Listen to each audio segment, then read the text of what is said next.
তোমাদের বাংলাদেশের মানুষরা ভীষণ ভালো এবং দেশের মানুষরা ভীষণ সাপোর্টিভ। তো এটা আমার জন্য একটা সবথেকে বড় গৌরবের বিষয়। আমার কাছে মনে হয় একটা প্রোগ্রামে একটা রেজাল্ট আসবেই। সেই রেজাল্ট কেউ ফার্স্ট হবে, কেউ সেকেন্ড হবে, কেউ ফিফথ হবে, কেউ 30 হবে।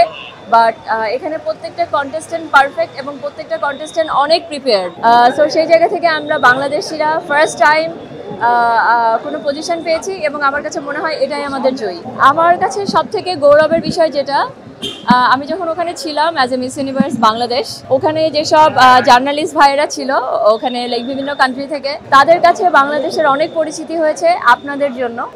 আমাদের জন্য যারা ভোট করেছেন, যারা আমার জন্য কমেন্ট করেছেন, যারা আমার ভিডিও শেয়ার করেছেন, প্রত্যেকটা মানুষ কিন্তু হেল্প করেছে বাংলাদেশের পরিচিতির জন্য। তো ওই জায়গা থেকে আমাকে প্রত্যেকটা জার্নালিস্ট, প্রত্যেকটা অনেক কন্টেস্টেন্ট এবং মিস ইউনিভার্সের জাজ, তারা আমাকে বলেছে যে বাংলাদেশের মানুষ এত সাপোর্টিভ বিউটি প্যাজেন্টের ব্যাপারে এটা আমরা কখনো এক্সপেক্ট করি নাই। বাট তোমাদের বাংলাদেশের মানুষরা ভীষণ ভালো এবং দেশের মানুষরা ভীষণ সাপোর্টিভ। তো এটা আমার জন্য একটা সবথেকে বড় গৌরবের বিষয় অ্যাজ এ বাংলাদেশি। বাংলাদেশকে বিশ্বমঞ্চে জয়ী করতে আমাদের সবার অনেক কাজ করা লাগবে। যেভাবে এইবার সবাই সাপোর্ট করেছেন বাংলাদেশের জন্য, তো প্রত্যেকটা কন্টেস্টেন্ট গেলে তাকে সাপোর্ট করতে হবে, তার জন্য ভোট করতে হবে, বাংলাদেশকে এগিয়ে আসতে হবে, কারণ ওই মানুষটা বাংলাদেশকে রিপ্রেজেন্ট করছে।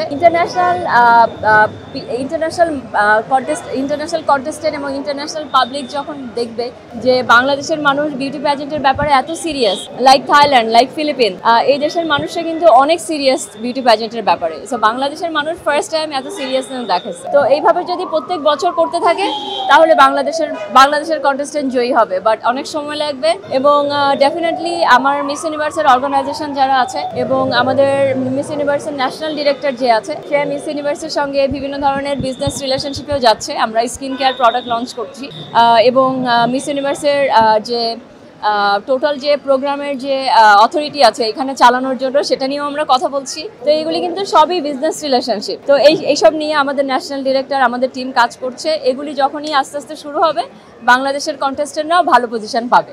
একটা কন্টেস্টেন্ট যখন যায় তাকে অনেক কিছু করতে হয়, লাইক কাপড় রেডি করতে হয়, মেকআপ রেডি করতে হয়, তার পিআর টিম থাকতে হয়, তার স্টাইলিং টিম থাকতে হয়, তার ক্যামেরার লোক থাকতে হয়, ভিডিওর লোক থাকতে হয়, হেয়ারের লোক থাকতে হয়, অনেক কিছু।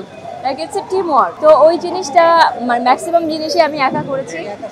হ্যাঁ, ম্যাক্সিমাম জিনিসই আমি একা করেছি। তো এবং এটা অনেক অনেক কষ্ট। একা একটা মানুষ যখন 10-20 জনের কাজ করে, তখন কিন্তু ওই মানুষের ফিজিক্যাল, টেকনিক্যাল, মেন্টাল অনেক ধরনের প্রেশার যায়। তো সেই জায়গা থেকে আমি অনেক চেষ্টা করেছি। বাট আমি চাই পরবর্তী কন্টেস্টেন্ট যারা যাক, আমাদের দেশের যারা বড় বড় ডিজাইনার আছে, আমাদের দেশের যারা বড় বড় মেকআপ আর্টিস্ট আছে, ক্যামেরার লোক আছে, হেয়ারের লোক আছে, ভিডিওর লোক আছে এবং আমাদের প্রিয় জার্নালিস্ট ভাইরা, প্লিজ আপনারা সবাই এগিয়ে আসবেন। কারণ একজন কন্টেস্টেন্ট যখন যায়, সে কিন্তু বাংলাদেশকে রিপ্রেজেন্ট করতে যাচ্ছে। হ্যাঁ, ওখানে সবাইকে কিন্তু তাকে বাংলাদেশ বলে।